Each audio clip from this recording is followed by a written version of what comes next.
Buenos días, mi nombre es Belén Quirantes, soy médica del trabajo en el Centro de Prevención de Riesgos Laborales de Granada, trabajo para la Junta de Andalucía y vamos a realizar una presentación sobre la prevención de riesgos laborales en el personal de la Administración en el contexto del COVID.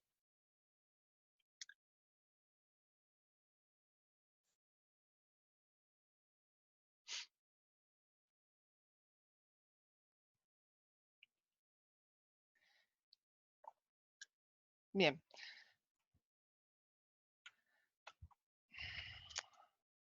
se me dispara esto, perdona porque ha habido algunos fallos técnicos. Bueno, en primer lugar, me gustaría que olvidáramos todo lo que por el momento hemos estado recibiendo acerca de audios, vídeos, notas de WhatsApp. Todo el mundo hemos recibido mucha información que a veces es más desinformación que otra cosa. Así que por un momento mente en blanco y vamos a empezar desde el principio. El coronavirus SARS-CoV-2 se detectó en diciembre de 2019 en el mercado de Wuhan. No ha sido el primer brote, el primer virus que ha empezado a surgir. En 2002 ya surgió el SARS-1, por esto es que se llama SARS-2, síndrome agudo respiratorio severo. El MERS también fue otra infección que surgió en torno a 2012-2013, pero en esas ocasiones las infecciones se contuvieron y saltaron a algunos países, pero desde luego no tuvieron la repercusión que ha tenido este último. El 11 de marzo de este año, la OMS lo declaró pandemia mundial. El mecanismo de transmisión es fundamentalmente por gotas. Esto es esencial saberlo. Este virus no vuela, no está flotando en el aire. Sale por gotas que salen por el estornudo o por la tos y caen, precipitan, esparciéndose por los objetos que hay cercanos y haciendo que el contacto por los vómitos, es decir, cuando tocamos un objeto con las manos, nos lo llevamos y lo vamos distribuyendo a otros sitios. Es así como, pues, con un objeto contaminado que se toque, si otra persona también contacta con ese objeto y luego se lleva las manos a la cara, que tenemos la costumbre de rascarnos la nariz, los ojos, la boca, pues así es como se contagia. Este virus tiene un periodo de incubación, es decir, desde que entra el virus en el cuerpo hasta que se produce la infección de unos 5 a 6 días. En este tiempo, 2 días antes de empezar con los síntomas, lo que es la tos, la expectoración, los estornudos, ya se empieza a contagiar. Obviamente, si no hay tos y estornudo, no es lo mismo el contagio que hay por las gotitas al hablar que cuando es un estornudo, pero bueno, ya empieza a haber. La enfermedad tiene una duración en torno a unas 2 semanas, pudiendo ampliarse en el caso de que la enfermedad curse de manera más grave. La mayoría de las veces, un 80% largo, la enfermedad cursa de manera leve, un cuadro como una gripe, un catarro. Pero en algunas ocasiones, en torno a un 15%, esa infección puede llegar a ser grave, a producir una neumonía que requerirá ingreso hospitalario con apoyo de oxígeno y de medicación en vena. Incluso un 3% de las veces ya necesita apoyo vital con máquinas que respiren para poder asistir a la persona, drogas vasoactivas para mantener la tensión, o sea, una enfermedad que puede ser crítica. ¿De qué depende esto? Pues de muchos factores y principalmente en lo que atañe a la persona de la edad. Por encima de 70 o de 80 años puede ser que se dé un curso de la enfermedad malo, peor, y también se asocia a algunos otros factores que tienen que ver con enfermedades, en su mayoría enfermedades crónicas. Es normal que el ministerio cambie a lo mejor el tipo de enfermedades en los que se relaciona un peor curso de la enfermedad, porque hoy día los conocimientos con este virus, la ciencia está avanzando ya no solo por días, sino por horas, entonces estos conceptos tienen que ir actualizándose. Es esencial conocer la información que nos da el Ministerio desde su página web. Hay información que todos debemos conocer en cuanto a bueno, pues la sintomatología. ¿Cuál es? Pues fiebre de 38, tos, expectoración y en torno al octavo o noveno día es cuando la enfermedad puede ponerse peor. Es cuando se puede desarrollar la neumonía vírica en ese punto de máxima carga viral en el que quizá el curso de la enfermedad puede empeorar. Hay otras manifestaciones como son gastroenteritis, pérdida de olfato, pérdida de gusto, incluso alteraciones en la piel, especialmente en los dedos de las manos y de los pies en gente joven, en niños suele verse. Diagnóstico, existen diversas técnicas, fundamentalmente la famosa PCR, que lo que busca es amplificar el contenido genético del virus en muestras del tracto respiratorio, alto o bajo, y luego los famosos test rápidos, que lo que busca son antígenos, es decir, sustancias del propio virus, o bien los anticuerpos en la sangre, con un pinchazo en el dedo, para ver si el cuerpo ha reaccionado a ese virus. Existen otras pruebas que se realizarán según la gravedad del paciente y hoy, por desgracia, no hay un tratamiento dirigido específico para este virus y tampoco disponemos de vacuna. Como digo, esta información conviene repasarla desde la web del Ministerio. Tenemos información acerca de, bueno, de cuidados que tiene que tener la ciudadanía, eso deberemos de todo el mundo conocerlo, leerlo y actualizarlo. Y luego información también para los profesionales. Para la ciudadanía, todos debemos saber que el mecanismo que tenemos, las técnicas que tenemos para combatir este virus es fundamentalmente la distancia social, eso ya lo tenemos claro, mantener un mínimo de distancia y si empezamos con síntomas, proteger a los demás aislándonos nosotros mismos. El lavado de manos es fundamental por ese mecanismo de transmisión que hemos comentado. Si las gotas caen y contaminan objetos y yo toco esos objetos, me voy a contaminar las manos que luego puedo llevarme a la cara. Evitaré tocarme la cara y mis manos las lavaré. Y si estoy enfermo, cuando tosa o estornude, voy a usar un pañuelo o me voy a cubrir la boca con la fresura del codo. Respecto al uso de guantes, hoy por hoy está claro que se desaconseja el uso generalizado de guantes únicamente en el contexto de cuando vamos a comprar, en la entrada del comercio se nos ofrecerán unos guantes, los cogemos, compramos solamente, cogemos lo que nos vamos a llevar, no manuseamos todos los productos, pagamos, quitamos los guantes, higiene de manos y ya está. No nos ponemos unos guantes a la salida de casa y estamos con ellos haciendo todas las compras, tocando el móvil, tocando el monedero, tocando los productos. Es una forma de contaminación cruzada muy grave. En cuanto al uso de las mascarillas, para la población en general, se recomienda que la persona enferma lleve la mascarilla quirúrgica para contener el virus y evitar contaminar al resto de la gente que viva en casa. Y en caso de que sea una persona que necesite dependencia, necesite una ayuda más cercana, esa persona que le esté asistiendo también deberá protegerse. Luego hablaré mejor de las mascarillas. Bueno, si alguno de nosotros detecta que empieza con fiebre y con tos, dado el estado epidemiológico, lo más probable es que sea efectivamente un coronavirus, con lo cual lo que tendremos que hacer es llamar al teléfono de referencia según la comunidad autónoma y en el caso de que en ese octavo o noveno día la cosa se complique, notemos ese ahogo, notemos que la infección va a peor y que nos encontramos peor, habrá que llamar al 112 por si es que tenemos un mal curso de la enfermedad y necesitamos asistencia en el hospital. También hay, como he comentado, una parte de guía técnica para profesionales en el contexto de la infección del COVID y especial relevancia hay que darle al procedimiento de actuación para los servicios de prevención de riesgos laborales. Se emitió el 30 de marzo, pero bueno, ha tenido posteriores actualizaciones. En abril hay otra actualización nueva, donde en la que básicamente lo que nos señala es tres grandes pilares que debemos cumplir. Básicamente la higiene de manos, la etiqueta respiratoria y el distanciamiento social. Es lo mismo que el resto de la ciudadanía, entonces el personal de la administración, su mecanismo de prevención va a basarse en estos tres pilares. La higiene de manos.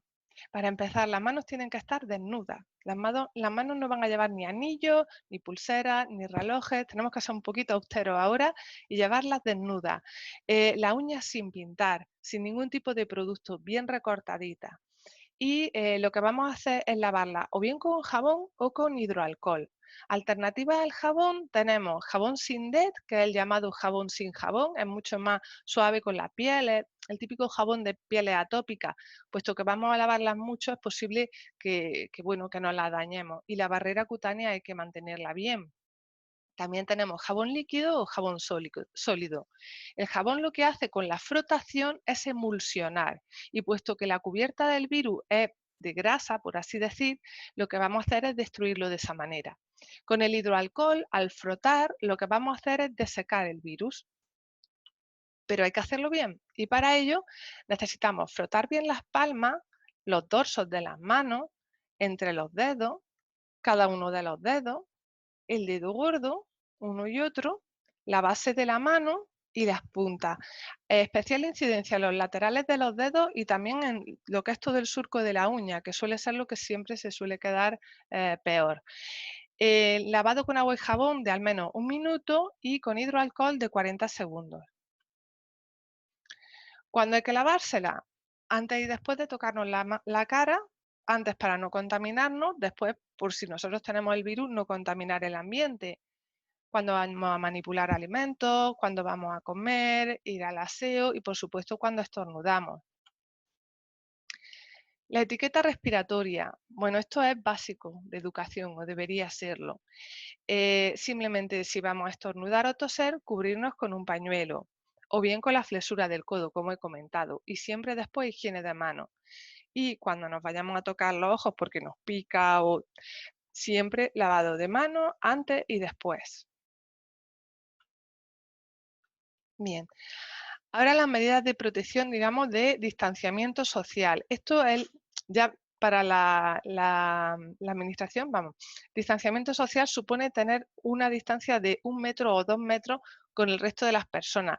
Ya hemos dicho que el mecanismo de transmisión es por gotas, gotas que, bueno, un estornudo potente puede llegar a 2 metros, ¿no? Por eso el mantener esa distancia. Y de esa manera, pues, evitamos esa contaminación. Mayor distancia cuando además se está enfermo sintomático, que lo que tenemos que hacer es aislarnos en una habitación. Ya digo que para esto hay protocolos que ha puesto el Ministerio y debemos conocer. Ahora, entrando ya en lo que es el puesto de trabajo. Se han establecido 3 niveles de riesgo según la exposición al COVID en el trabajo. La exposición de riesgo, obviamente, es fundamentalmente el personal sanitario cercano. Supone que tendrán un contacto estrecho con una persona sintomática, que está tosiendo, que está expectorando. Eh, ¿Qué es un contacto estrecho? Pues supone estar a una cercanía menor de 2 metros durante más de 15 minutos. La exposición a bajo riesgo también supone un contacto con una persona infectada de COVID, pero no llega a cumplir los criterios del contacto estrecho, menos de 2 metros, más de 15 minutos. Y la baja probabilidad de exposición, digamos que esto es el grueso de la administración. Donde no hay una atención directa al público, o si la hay, se van a mantener los 2 metros de distancia. Obviamente, los técnicos de prevención de riesgos laborales pondrán los medios para que esto sea así. Y si no se llega a mantener esos 2 metros, habrá medidas de barrera para evitar que se contaminen los trabajadores. Así, con estos 3 escenarios, también tendríamos que en algunas ocasiones es necesario usar los famosos equipos de protección individual.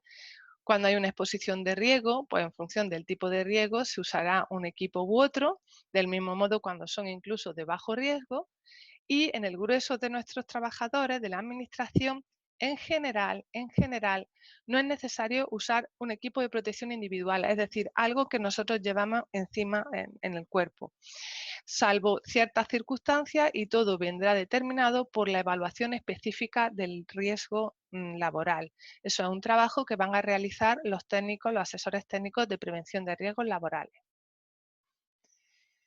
Bien, esto es fundamental. Las medidas organizativas, en esto se basa la prevención. Insisto una vez más, minimizar el contacto, respetando esos 2 metros de seguridad con los compañeros y también con el público. Hay que disponer de un aforo máximo para ese lugar, controlando tanto la entrada como la salida. Un truco interesante y que hoy día ya todo el mundo entiende, porque lo vemos en los supermercados, es el marcado en el suelo con una cinta. Cuando una persona ve esa marca, sabe que tiene que pararse ahí. Y es una manera muy útil puede mantener esos 2 metros de seguridad. También hay que establecer planes para la continuidad laboral y también, en la medida de lo posible, favorecer el teletrabajo en casa. Por otro lado, ya hemos hablado que hay gente especialmente vulnerable por ciertas patologías. El Ministerio de Sanidad se irá encargando de actualizar, de acuerdo a la evidencia científica, cuáles son esos grupos, y técnicos y servicios sanitarios del Servicio de Prevención de Riesgos Laborales nos dedicaremos a intentar proteger esa población viendo qué exposición de riesgo tiene y qué medidas de protección deberíamos eh, implementar, además del cambio de puesto, retirar algunas tareas o incluso retirarlo del puesto. La desinfección y la limpieza es esencial. Esto se insiste prácticamente en todos los protocolos y es importante que sepamos que el agente desinfectante más importante es la lejía. Solo la lejía, nunca se debe de mezclar porque entonces es peligroso. La lejía, el etanol o el alcohol a partir de 60 grados, sobre todo para a lo mejor lo que usemos en la oficina, el teclado, el ratón, el móvil, e incluso también el agua oxigenada y cualquier elemento de limpieza que use tensoactivos. También la lavadora y el lavavajilla a alto grado con el jabón que tiene. No se deben mezclar productos ni se debe usar la lejía en agua caliente. El personal de limpieza se encargará, pues, de mantener limpia en la zona de trabajo, pero también es tarea nuestra de cada uno de los trabajadores que nuestro puesto esté lo más aséptico posible. Con desinfectantes, el alcohol de farmacia sirve perfectamente, podremos desinfectar el teclado, el ratón, ya digo, los elementos más cercanos. Tenemos que tener una mirada muy activa y ser muy conscientes desde que salimos de casa, cogemos el coche, llegamos al trabajo, me pongo a trabajar o me paro un momento para desayunar y luego a la vuelta a casa, pensar en todo lo que hemos tocado y considerar que nuestras manos pueden estar contaminadas. En este momento hay que abrir mucho los ojos. Esto es un aprendizaje que todos debemos de adquirir ahora y una costumbre rutinaria que debemos seguir. Ahora, los equipos de protección en el lugar del trabajo. Hablo de trabajo tipo administrativo, ¿no? El grueso de la administración pública. Y hablo de las mascarillas. ¿Cuáles son las indicaciones actuales para el uso de mascarillas? Pues las que sigue el Ministerio de Sanidad es la que sigue la Organización Mundial de la Salud. Básicamente las mascarillas se tienen que reservar para el personal sanitario, que es el quien está más expuesto, la persona que está cuidando a una persona infectada por COVID, incluso también para la persona asintomática, esas mascarillas que le van a contener el virus dentro. Por supuesto, los enfermos inmunocomprometidos que previamente a todo esto ya usaban mascarillas deben usarla. Y luego, según la evaluación específica del riesgo, puede haber en algunas circunstancias, por determinados aspectos, que deban llevar algún tipo de mascarilla. Pero eso es porque la evaluación específica del riesgo así lo recomienda. Se hace necesario hablar de mascarillas, por lo menos saber estos dos grandes grupos. Tenemos mascarillas quirúrgicas. La mascarilla quirúrgica no es un equipo de protección individual, es un producto sanitario. Lo que va a hacer, mascarilla quirúrgica, como el cirujano cuando se lo pone, ¿por qué se lo pone? Pues porque va a operar y lo que vamos a hacer es contener los virus dentro de esa mascarilla para que no caigan en el campo quirúrgico, en la herida, en donde estamos operando. Pues esto es algo similar. Lo que va a hacer es contener el virus dentro. La persona que esté infectada se la pone, entonces protege a los demás. La mascarilla autofiltrante sí que es un equipo de protección individual. Tiene un tejido que lo que hace es impedir que el virus entre y que lo podamos inhalar. Puede haber con y sin válvula. Esa piececita de plástico que pone 3M es la válvula. La válvula simplemente funciona por comodidad. Se condensa mucho vapor dentro de la exhalación, entonces la válvula favorece la exhalación. Eso sí, si esto se lo coloca a una persona que tiene el virus, va a estar soltando el virus a chorro por la válvula. Bien, eh, aunque ya digo que el uso generalizado no está todavía, el uso generalizado de mascarilla, hay gente que la utiliza y lo vemos por la calle constantemente. Yo solo digo que si se van a usar mascarillas, por favor, que se usen bien, porque si no se usan bien, son un peligro. ¿Cómo hay que usar la mascarilla? la mascarilla quirúrgica, pongamos. Pues previo lavado de manos, buen lavado de manos, vamos a coger la mascarilla, tal como sale en la foto, por las gomas, no por el frontal, y se coloca en la oreja. Se ajusta el puente de la nariz en esa pieza que tenemos que se puede ajustar y se baja la barbilla. Y ya no se toca más. La mascarilla no se puede tocar. Hay que considerar que ya está contaminada la mascarilla e incluso mis manos. Me lavo las manos y ya no la toco. Que me la tengo que reajustar, que se me baja, que se me sube, que me pica, pues me lavo primero las manos, las reajusto y me vuelvo a lavar las manos para no contaminar la mascarilla ni después de haberla tocado con los gérmenes que pueda haber, luego contaminar el medio. Hay que lavarse las manos. Si se humedece o se deteriora, se reajusta, se cambia y se coloca otra. Y cuando hemos terminado, lo retiramos por la goma, sin tocar el frontal, y se tira a la papelera, con lavado de manos. La mascarilla no se reutiliza, no se limpia, no se lleva a casa ni muchísimo menos, ni se limpia como he llegado a ver metiéndola en el microondas o haciendo vapor. O sea, por favor, vapor. Eso es generar aerosoles. Si esa mascarilla tiene virus, es la forma más fácil de contagiarse. La mascarilla se tiene que tirar, es de un solo uso. ¿Por qué a día de hoy no está aconsejado el uso generalizado de mascarilla? Bueno, por lo comentado, da una falsa sensación de seguridad. Quizá por eso también hay gente que tiene mucha ansia y mucho interés en tener mascarillas, porque de esa manera se sienten protegidos, cuando realmente lo que les protege es mantener la distancia de seguridad, la higiene de mano y la etiqueta respiratoria. Impepinablemente, si llevan la mascarilla, se van a relajar todos esos aspectos. Además, la mascarilla, Occidente no está acostumbrado a usarla. Entonces, por dentro, pues tiene pelusilla y pica la nariz, pica la boca. Inevitablemente nos vamos a llevar las manos a la cara sucia más, contaminándonos las manos con la mascarilla y también contaminando la cara, aparte de que estamos pues tentando la suerte para que el virus no entre, si lo que hay que hacer precisamente es no tocarse la cara. Además, lo que he comentado, el riesgo que tiene la mascarilla valvulada es que el virus puede salir. O sea, yo a lo mejor estoy protegido, pero el virus me está saliendo por la válvula y estoy poniendo en peligro a los demás. Además, estas mascarillas son más caras y sobre todo, ya no es solo eso, es que el uso son muy limitadas las mascarillas autofiltrantes y tienen que reservarse para el personal que realmente lo necesita, que fundamentalmente son los sanitarios. Tenemos que proteger a los sanitarios, porque si caen los sanitarios, el sistema se hunde. En cuanto a las mascarillas de tela y manufacturada, aunque la CDC lo puede contemplar como última opción, realmente la OMS no lo ve como una opción viable porque no se puede garantizar. Digamos que tiene todo lo malo de las mascarillas sin que aporte algo bueno, puesto que no filtra. Además, esas mascarillas no sabemos qué manos lo han hecho. O sea, si a lo mejor ya estaban contaminadas las manos y están haciendo mascarillas, lo que luego te reparten no es una mascarilla, sino una dosis de COVID, con lo cual está desaconsejado. Estos son los motivos fundamentales. Algo también por lo que se usan más las mascarillas es porque se colocan muchas veces debajo de la nariz y no solo no estamos protegiendo al medio porque estamos exhalando el aire por la nariz, sino que además estamos inhalando lo que pueda quedarse en el frontal. También lo de colocárselo debajo de la barbilla no es para nada adecuado. Las medidas de distanciamiento, ya digo, se relajan y esto además, estos fallos no es solamente la población general. Hay que decir que también muchos sanitarios a veces pecan y no lo usan como debieran.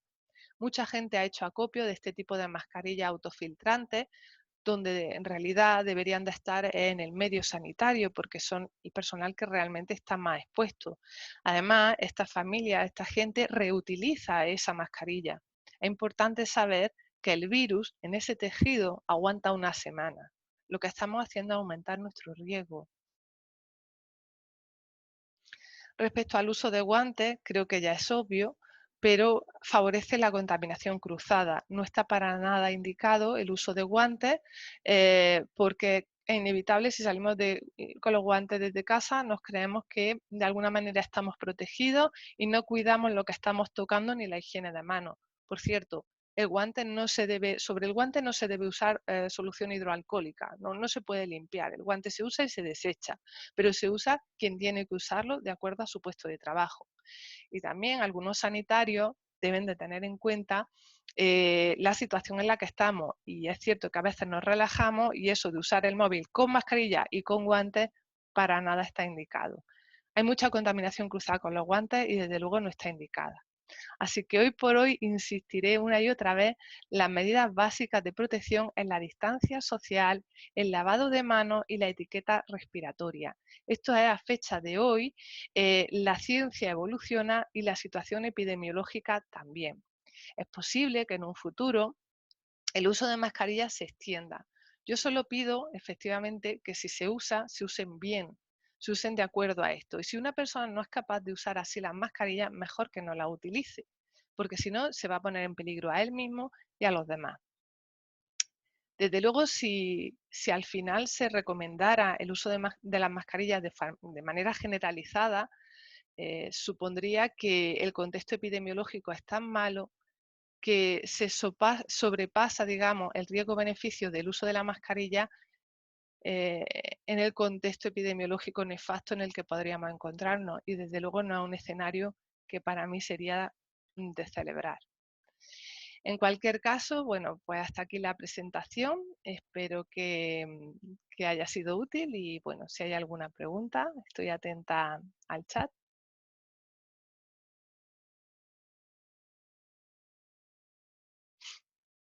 Vale.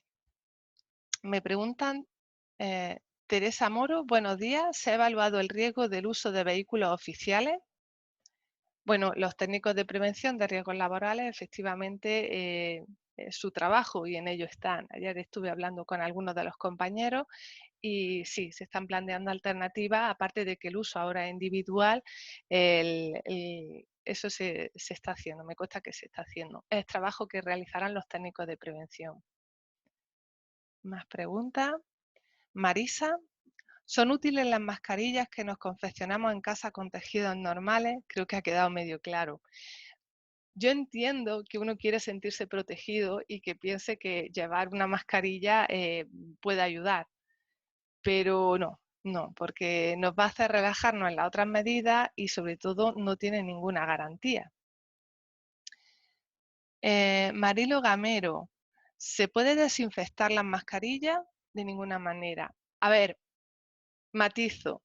Es posible que existan máquinas industriales con un uso muy específico para desinfectar. Bueno, en ese caso se haría en el trabajo, si eso se llegara a hacer. Llevársela y hacerlo en casa no es recomendable hoy por hoy. María del Mar Rodríguez, si se aplica alcohol en la mascarilla, ¿tampoco se puede reutilizar? Pues no, y tampoco lejía. Es más, también podemos hacernos daño e intoxicarnos nosotros, más que otra cosa. Entonces, las mascarillas que no son reutilizables, que son la gran mayoría, no se reutilizan hoy por hoy.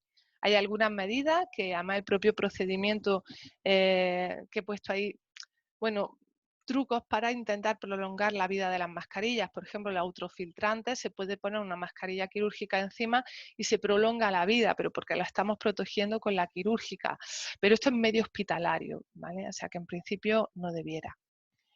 Alfonso, soy alérgico. Cuando salgo de casa, toso dependiendo del polen que haya en el ambiente. Me pongo mascarilla, pero cuando hay mascarilla.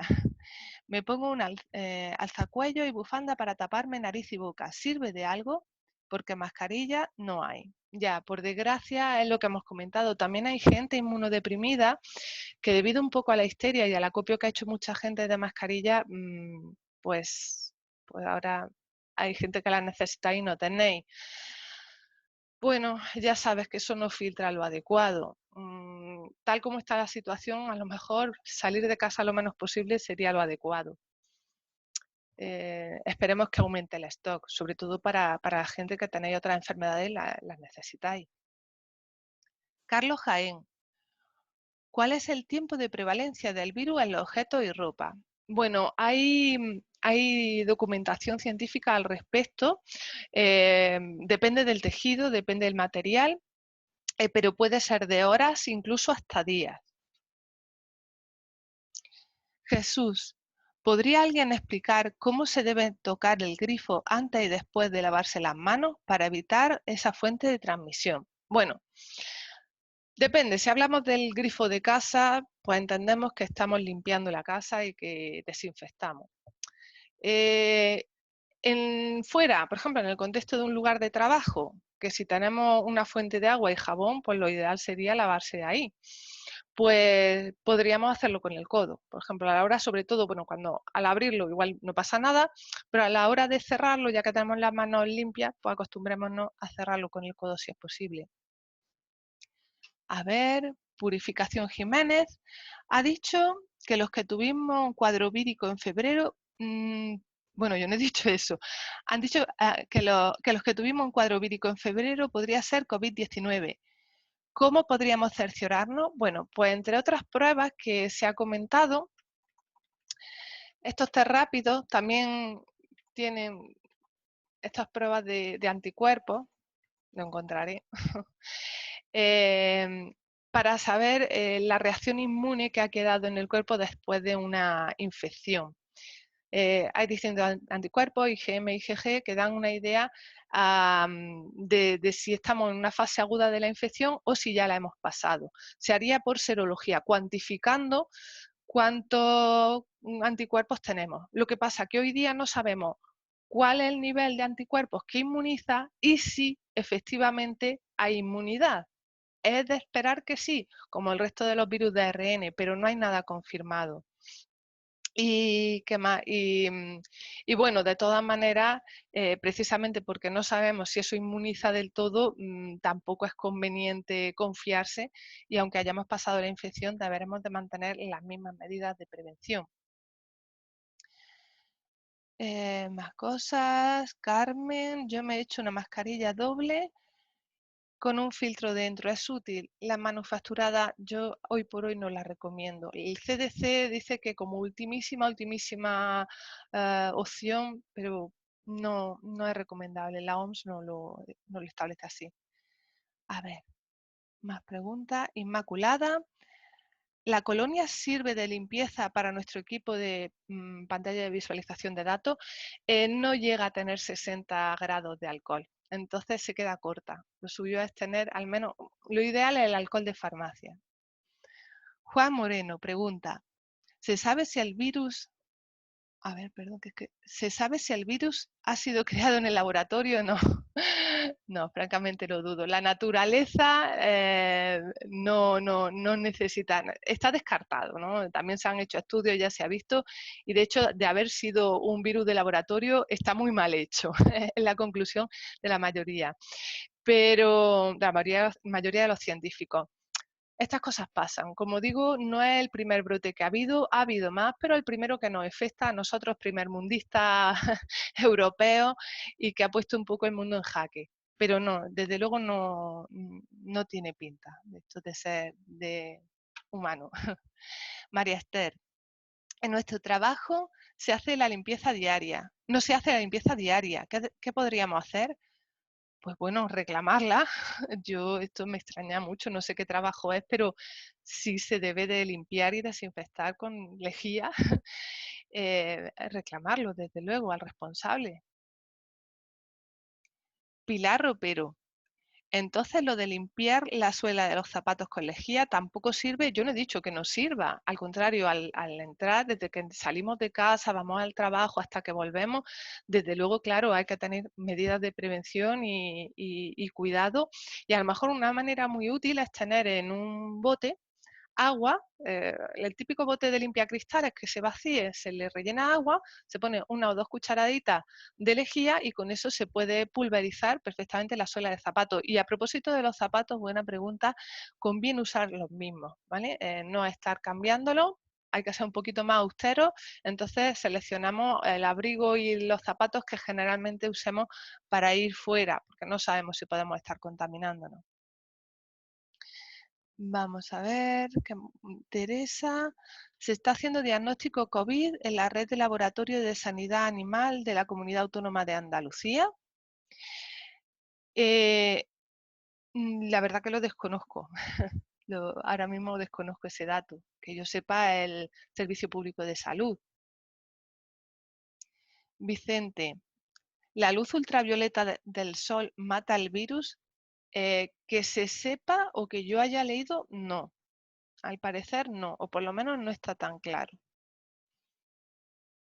María José, si no se recomienda el uso de mascarilla y eres asintomático y no te han realizado el test, ¿estás poniendo en riesgo a los demás? Me encanta esta pregunta. No pondrás en riesgo a los demás siempre y cuando cumplas con la distancia social, la higiene de manos y la etiqueta respiratoria.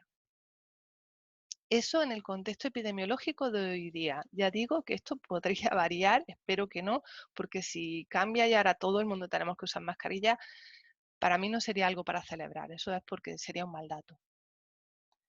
Marilo, muchas gracias por ayudar a aclarar en este mar de confusión, gracias a vosotros, cómo se puede desinfectar las frutas y verduras que compramos sin envasar. Pues mira, este spray yo lo uso, yo ya particularmente, un bote de pulverizador, ya digo, el que se limpia cristales que se acaba, bueno, pues se enjuaga, se limpia, le llenamos de agua y le ponemos un par nada, cucharitas pequeñas de cantidad de lejía. La lejía pura, por ejemplo, la lejía conejo, va bien, una que tenga uso alimentario, y con eso se puede echar agua, pulverizar con eso, dejarla ahí unos 3 minutitos y luego ya se lava. Se enjuaga bien, claro. José, ¿se van a realizar test en la reincorporación del trabajo? Pues no lo sé, no lo sé. No lo sé, supongo, pero eso es algo que yo ahora mismo desconozco. También habrá que ver a qué personas se le realiza. Se debe dejar fuera, Jesús me dice, ¿se debe dejar fuera el uso de las fuentes de agua en los centros de trabajo? No entiendo la pregunta. Quizás no utilizar las fuentes de agua se refiere. Hombre, si es esta que tenemos que pegar un poco el morro, a lo mejor no es muy adecuado, aunque no se toque, pero estas que son como un grifo para rellenar la botella, no veo por qué no. Siempre y cuando se lave las manos uno antes y después. Tenemos que cuidarnos nosotros y cuidar a los demás. Esto tenemos que ser muy solidarios. María José, ¿podría hablar de las mascarillas higiénicas? ¿De qué protegen? También me gustaría yo saber eso. Más o menos creo que está a nivel de una quirúrgica si llega, pero hoy por hoy hay poco estudio al respecto y es difícil indicarla. Digamos que es una medida en plan, pues si no hay otra cosa, bueno, algo hará, pero realmente no podemos decir que eso proteja. Jesús Alfaro, cada vez que se va a la máquina de café, agua mineral, lavabo, limpieza de manos previo y post uso, efectivamente, si vamos a usar, de hecho, los objetos de uso común es aconsejable, claro, desinfectarlo. Si tenemos cerca un poquito de alcohol, lo desinfecto, le doy al botón y lo vuelvo a desinfectar para el que venga después. Y luego me lavo las manos. Nicolás, ¿crees que que puede haber un segundo brote de epidemia de virus COVID este año? Pues, pues es posible, sí, por desgracia. Entonces, por eso tenemos que hacer esto muy bien. Esto creo que va a suponer un poquito un cambio en las costumbres, en la cultura, la forma de hacer las cosas. Vamos a vivir durante unos meses un poquito austeros y con mucho cuidado, por protegernos a nosotros, por proteger a los demás. Y bueno, ¿esto cuándo acabará? Pues mi opinión. O cuando llegue la vacuna, que ya nos han dicho que hasta dentro de 12 meses nada, es normal, o sea, es que no, los medios son los que hay, no se pueden hacer milagros. Y por otro lado, quizá cuando se haga inmunidad en rebaño. Esto pasa en general con muchas otras infecciones. Cuando ya un porcentaje de la población considerable, en torno, aquí se calcula para este virus, un 60-70%, ya esté inmune, lo que va a hacer es hacerse una inmunidad en rebaño, ya es mucho más difícil, y si se ven casos, serán casos de brotes aislados que se contendrán mejor, de forma más fácil. Mila, ¿podemos consultar algún tutorial para aprender a limpiar el teclado y el ratón con alcohol? Pues la verdad que lo desconozco si lo hay.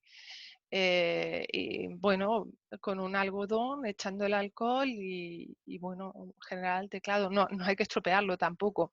A lo mejor no es mala idea hacer como en los hospitales, bueno, si se llegara el caso, de recubrirlos con un plástico, que esto favorece bastante. Hay algunos plásticos protectores para el teclado para que no se quede en los surcos. Pues a lo mejor no es mala idea usar algo así, además que se facilita el limpiado, la limpieza.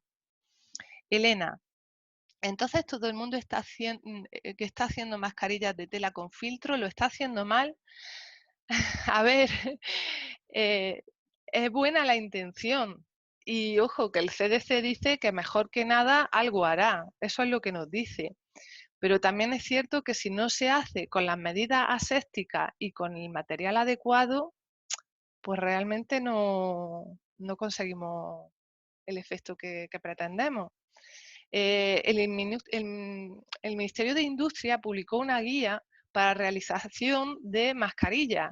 Lo que pasa que si alguno habéis leído esa guía, eso básicamente se consigue solamente en una industria. Es muy difícil tener esas condiciones en casa. A ver, no lo están haciendo mal, pobres, y lo hacen con toda su buena intención. Pero bueno, vamos a reservarla por si a lo mejor más adelante hicieran falta, pero solamente digo distancia social, higiene de manos y etiqueta respiratoria, ¿vale? Cumpliendo eso, lo demás es un extra, pero con cuidado, ¿eh? Con cuidado. Y lavándola a 60 grados. Teresa, y eso que escuché de fuentes fiables, que el virus parece que es más pesado que las gotas de saliva y parece que se mantiene vivo flotando en el aire. A ver, está en el aire en el momento en el que sale, pero son gotas mayores de 5 micras. Aquí, claro, es que es un concepto, en epidemiología tenemos la transmisión directa, indirecta, la de contacto, está la transmisión por gota y la transmisión respiratoria. ¿Transmisión respiratoria cuál es? La varicela, el sarampión, que esos son virus que vuelan, por así decir, que están suspendidos en el aire y esos se contagian con una facilidad increíble. En este caso no, afortunadamente es un virus más pesado, un virus de ARN que se mantiene en gotas de más de 5 micras que además necesitan cierta humedad y caen. Entonces cae a una distancia y cae. Entonces, en ese sentido, que a lo mejor de manera experimental se ha conseguido aislar ARN, que no el virus, ARN del virus en una muestra, cuando ha habido a lo mejor sobre todo aerosoles, ese sí es el momento en el que hay más peligro, cuando se generan aerosoles. Pero eso ¿dónde se va a hacer? En un medio hospitalario.